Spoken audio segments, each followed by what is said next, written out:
Hey everybody, Simone here with Bulletproof Business Growth. As always, with ideas and insights, what to pay attention to when you are growing and scaling in business. So, one of the most important subjects ever, right people in the right seats, hiring and looking and hiring your number two, which is the most important role you'll ever hire for. So, what you want is repeatability, you want reliability, you want scalability, and for that, you need to install an operational and leadership system. Because when we talk about what most of our business owner clients experience, they want to go from chaos to calm, and the only way that you can scale is really from a place of stability. So that means you need structure, you need systems. So I just taught our Bulletproof Business Growth workshop this week with a bunch of brand new content, and we talked about the 4 ingredients to stabilizing and growth. So number one, what we talked about is how to make sure that you can actually scale your mission, that make your mission scalable, because it's a key ingredient. If your mission, what you do, what you sell is not set up for scaling, you'll run into a wall, and it's going to require a ton of your time, money, and energy to fix that when you've already kind of gotten onto that track. So that's number one. We also talked about how to craft your crystal clear vision for 2025 so that you can inspire and bring your team really in alignment with what you see. And we've talked about the 5 C's on these podcasts before. Most important thing here is that you bring clarity, context, certainty, communication, and consistency to your team so that they see what you see and that they can really implement this vision for you so that they can run the operational side of your business for you. But they need all those C's to do it right. We also talked about the importance of having a really specific short-term action plan in place that helps you set priorities and focus. Your biggest superpower in business is prioritizing. So that is huge in terms of getting your team focused and getting yourself focused. And we also talk about how you can't grow without having a compelling vision in place. That's your roadmap. That's what keeps you and your team honest. That's your hiring tool. And combined with your yearly or your quarterly plan, it covers really all the angles. And then the third day we talked about engineering a culture of excellence, which is the DNA that runs everything in your business. That's your company and your culture core values. That's the idea of can do, will do, team fit before everything. That's the difference between values and standards and why both of those are really important. But then coming back to what we're talking about right now is really implementing that biggest key lever, that is hiring your number two that runs the operations for you. And look, when you're hiring for this role, everything I just talked about is exponentially more important for this role. Now, if your mission isn't scaling ready, if your product isn't right for experience for this kind of pressure, now when you're bringing in that number two, they can't execute. If you have a product that's not working, you're in deep doo-doo. We have one of our clients that has been experiencing that for a while, where the company wasn't set up right from the beginning. The product that they're working on isn't really scalable. It has a lot of technical debt. They're trying to fix it, but it's just like they fix one place and then another hole opens up somewhere else, and it's just kind of Groundhog Day over and over.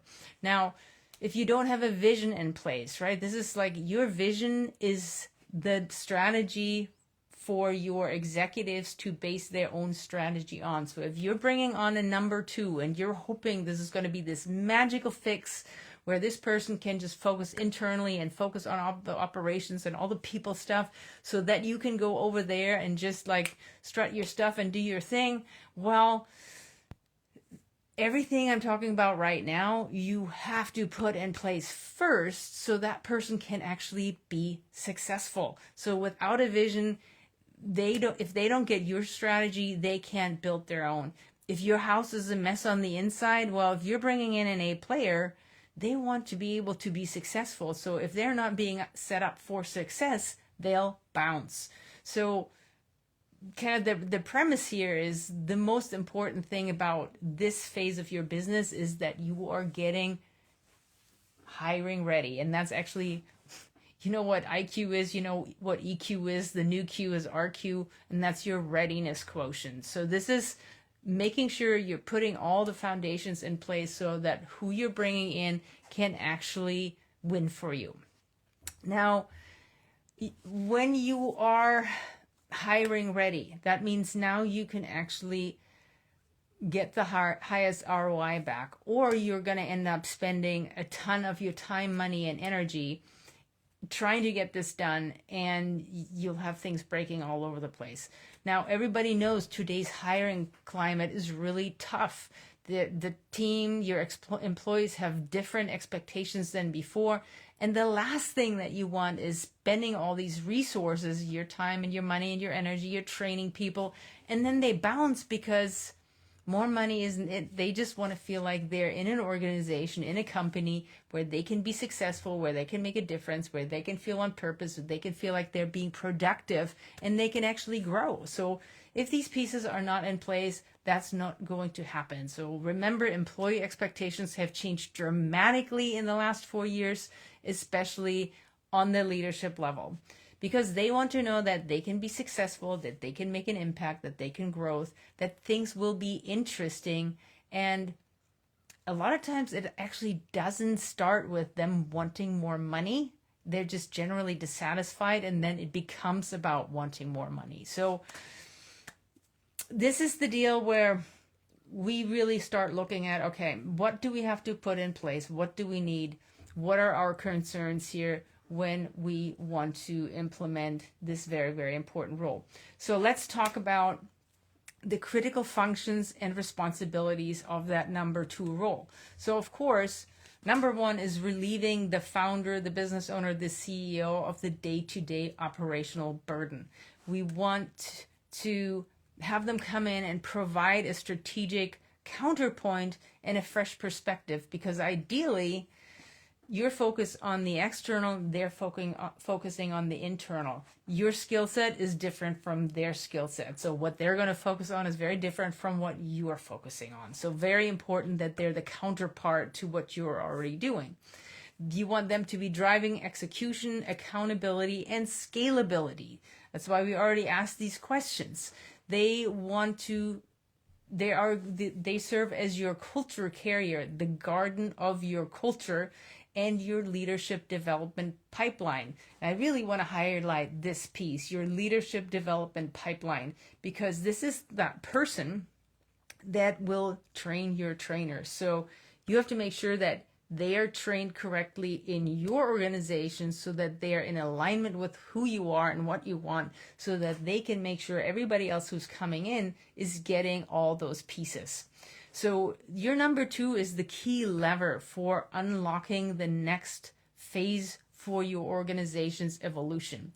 And look, everybody fantasizes that when they hire for this, it'll all be puppies and rainbows and everything will magically be wonderful. And well, if you do it right, it can be, but if you do it wrong, it can be absolutely the absolute nightmare. So like I said before, it takes a lot of preparation to get those 5 C's in place so that you can make this hire successfully. And that's what Bulletproof Business Growth, the program, is about, so that you can make sure you cross all your T's and dot all your I's and get all this in alignment and all this prep before you're making this probably very expensive to you hire. Because here's the deal, when this goes bad, a lot of times this starts with having an unclear role definition and unclear expectations. The role of an operations person in traditional businesses, this would be called you're the CEO, they're the COO. Well, in traditional thinking, this role is different in every single business, because every single business needs something slightly different, and it will be dependent on what you are really great on.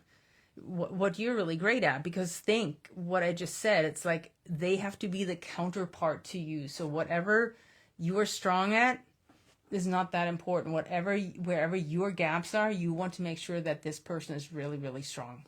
So we want to make sure that you have a really clear role definition and really clear goals and expectations for this role.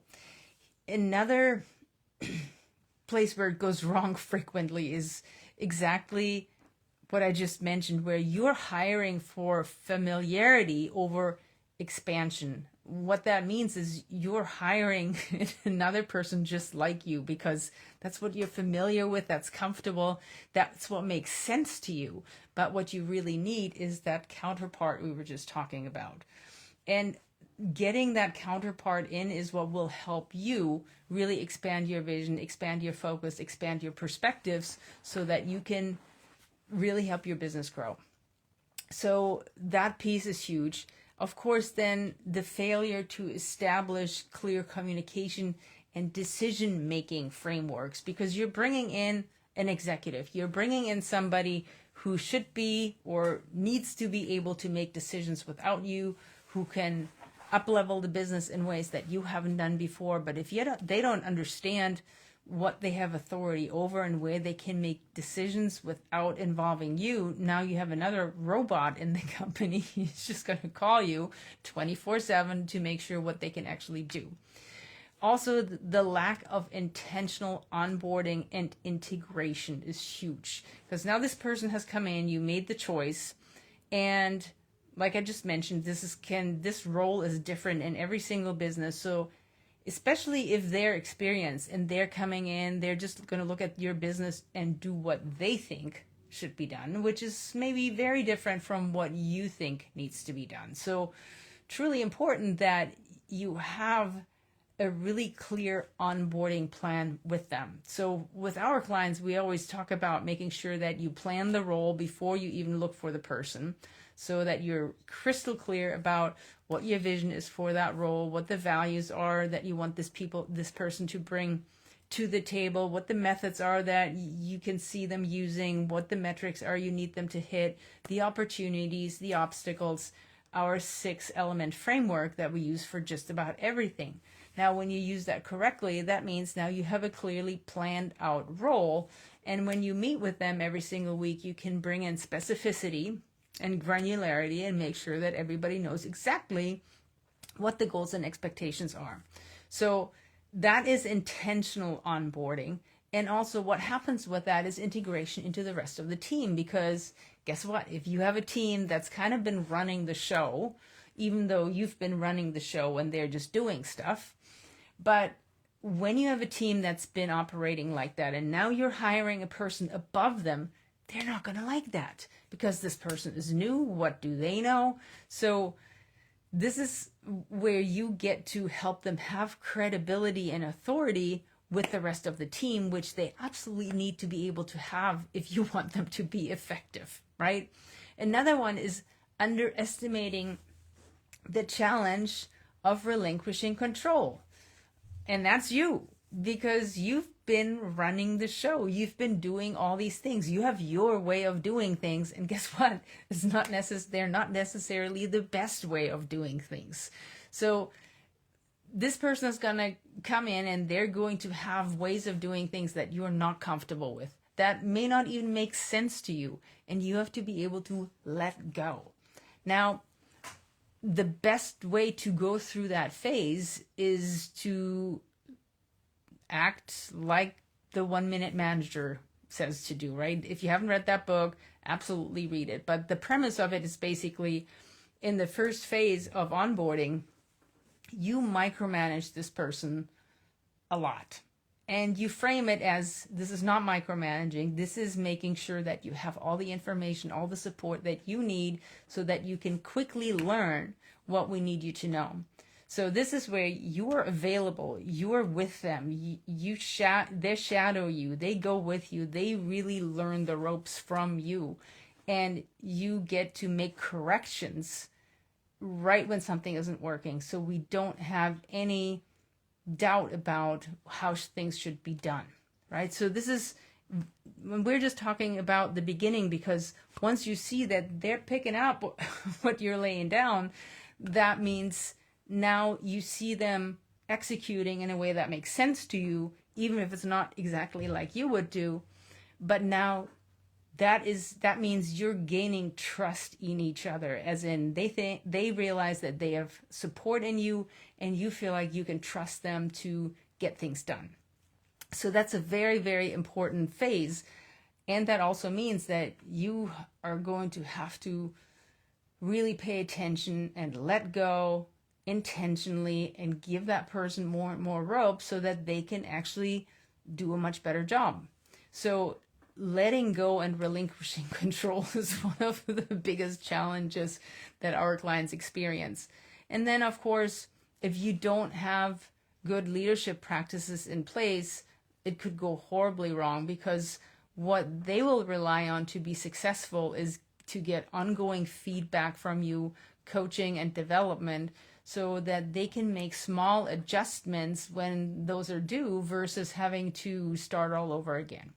So, just as an example, one of our clients who's in manufacturing, he had run the business largely by himself for a long time and was in good communication and contact with his team on the manufacturing floor, but of course wasn't really his deal. He didn't really want to do it, so he wasn't necessarily doing it extremely well, but he was sort of doing it. Now, then he hired this number two, and he didn't want to micromanage, so he just completely let go of that situation, relied on that the number two would be doing planning and team meetings and one-on-ones and all the stuff, that giving feedback, making sure that his staff was supported, and this person was not doing that.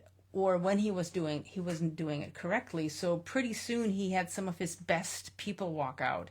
He had people stopped showing up correctly, started declining in performance, and he was completely flabbergasted, because he was thinking he had just hired this leader, but it turns out this leader was not a leader. At best, he was a bad manager, and he wasn't supporting the staff at all.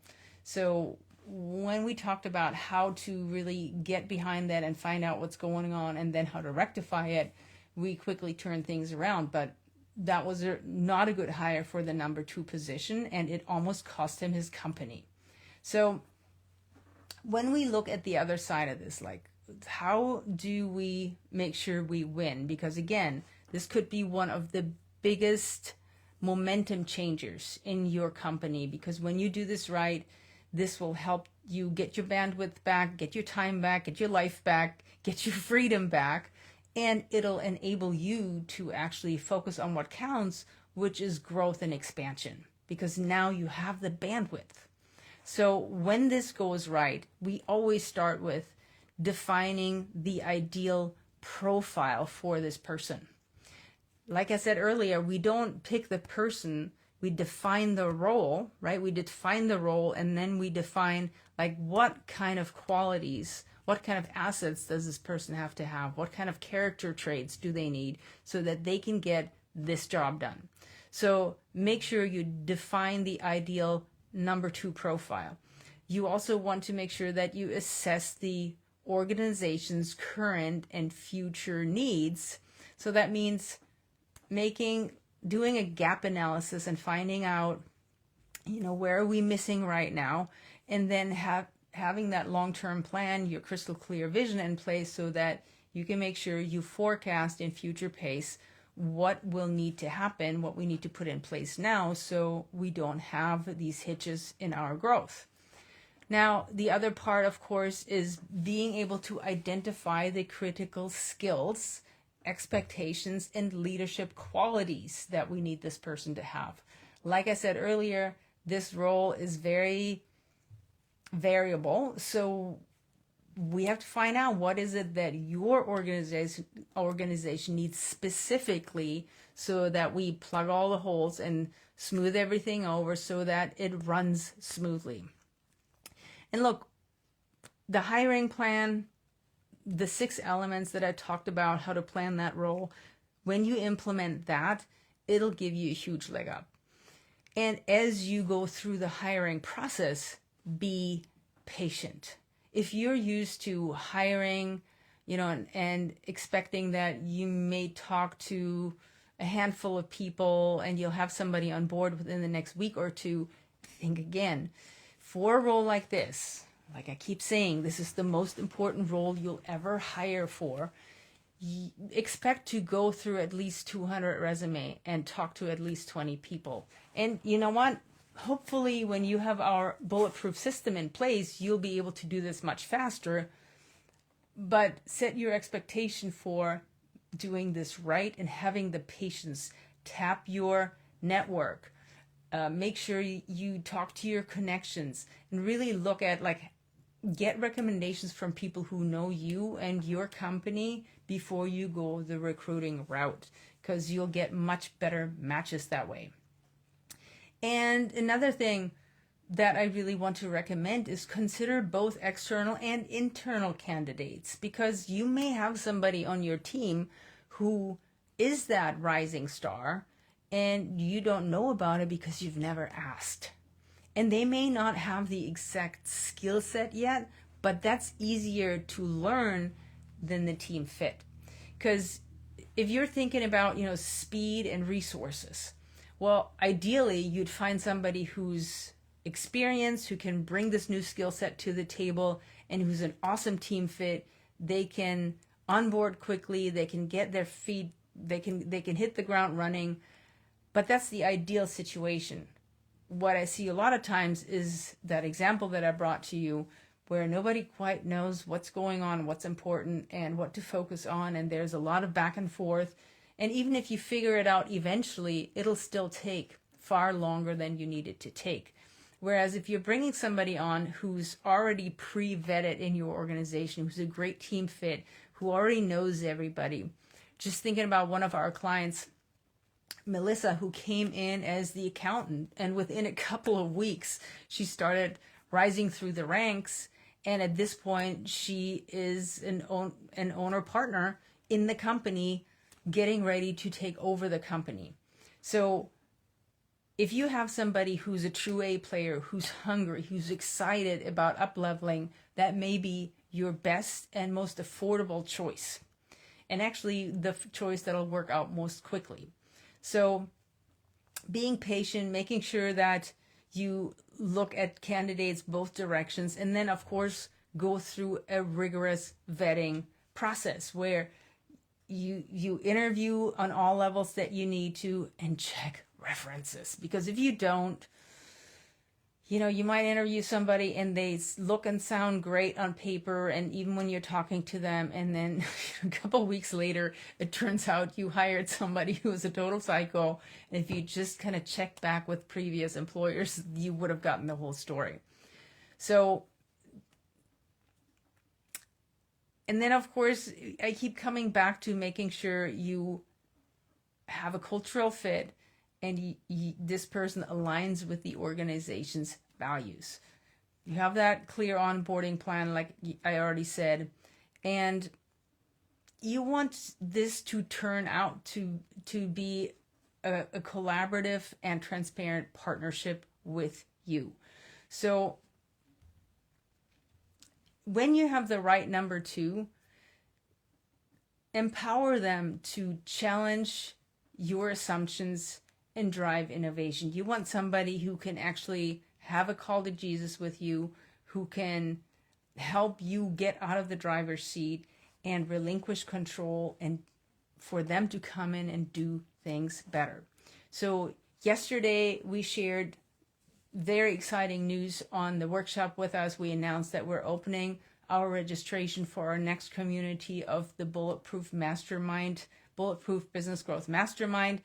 If what we just talked about is important to you, and if this is something you want to go into more detail about, and you need this, make sure that you book a call with us. I will also include the link for the replays of the entire workshop for you, so that you can dive in and really check out what we were talking about. but make sure you book a call with us so that we can help you make the right choice. I hope this was very, very helpful for you. Have a great weekend, and I will see you next time.